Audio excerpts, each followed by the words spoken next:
पुढची बातमी आपण पाहूयात।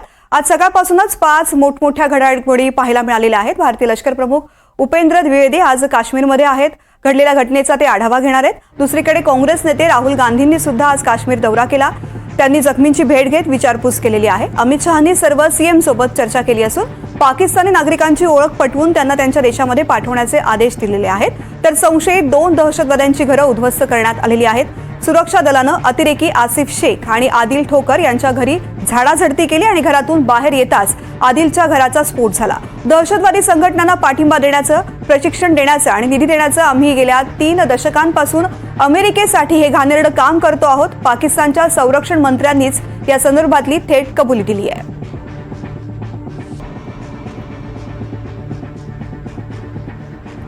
पहलगाम हल्ल्यानंतर काश्मीरमधील एक दहशतवाद्याचा नायनाट करण्याची मोहीम सैन्यानं सुरू घेतलेली आहे आणि उरी, पुलवामा, अनंतनाग, पहलगाममध्ये लपलेल्या दहशतवाद्यांना शोधून ठार करण्यात आलं।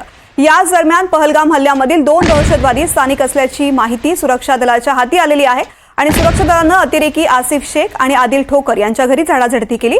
सुरक्षा दलाला आदिल ठोकरच्या घरी संशयित वस्तूही सापडल्यात। घरातून बाहेर येताच आदिलच्या घराचा स्फोट झाला। दरम्यान दुसरीकडे अतिरेकी आसिफ शेखचं घर उद्ध्वस्त करण्यात आलंय।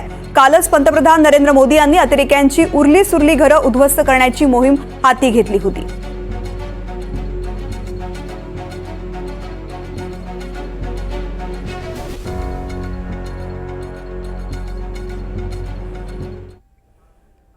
तर पाकिस्तानशी संबंधित सगळे व्हिसा रद्द करण्यात आलेले आहेत। गृह मंत्रालयानं हा निर्णय घेतलाय। त्याचबरोबर अमित शहांनी सर्व राज्यांमधील मुख्यमंत्र्यांसोबत चर्चा करत पाकिस्तानी नागरिकांच्या विरोधामध्ये कडक पावलं उचलण्याचे आदेश दिलेत।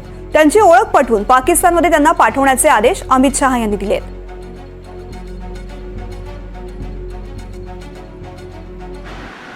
भारत सरकारने पाकिस्तानी नागरिक जे भारतामध्ये आहे त्यांचा व्हिसा रद्द केलेला आहे आणि त्यांना तात्काळ निघून जायला सांगितलेलं आहे। या संदर्भात असे कोण नागरिक महाराष्ट्रामध्ये आहेत याची यादी तयार झालेली आहे।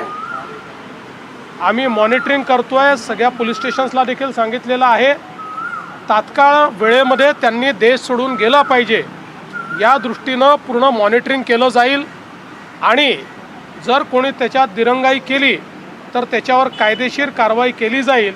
कुठल्याही परिस्थितीमध्ये पाकिस्तानी नागरिक व्हिसा कॅन्सल झालेला हा या भारतामध्ये राहणार नाही, या महाराष्ट्रामध्ये राहणार नाही। या संदर्भात पूर्ण काळजी आम्ही घेतो आहोत। जम्मू आणि काश्मीरच्या पहलगाममध्ये दहशतवाद्यांनी 26 पर्यटकांची हत्या केल्यानंतर आज भारताचे लष्कर प्रमुख जनरल उपेंद्र द्विवेदी श्रीनगरमध्ये पोहोचले।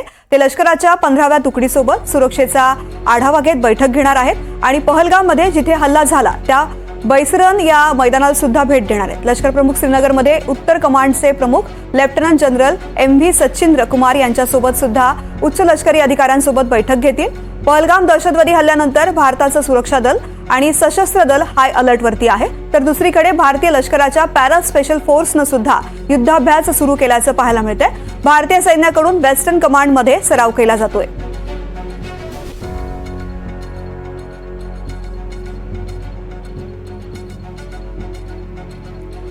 तर लष्कर प्रमुख काश्मीरच्या दौऱ्यावरती गेलेले आहेत। या ठिकाणच्या सुरक्षेचा आढावा त्यांनी घेतलेला आहे आणि पहलगाममध्ये ज्या ठिकाणी ही संपूर्ण घटना घडलेली आहे त्या ठिकाणी सुद्धा त्यांनी पाहणी केलेली आहे। दुसरीकडे भारतीय सैन्याकडून युद्धाभ्यास सुरू करण्यात आलेला आहे। भारतीय सैनिक आता युद्धाचा अभ्यास करतात आणि त्यामुळेच पाकिस्तानला सुद्धा आता मुसक्या आवळण्याची तयारी भारताकडून वेगवेगळ्या प्रकारे सुरू करण्यात आलेली आहे आणि यासोबतच आता लष्करी तयारी सुद्धा भारताकडून सुरू असल्याचं दिसून येत आहे।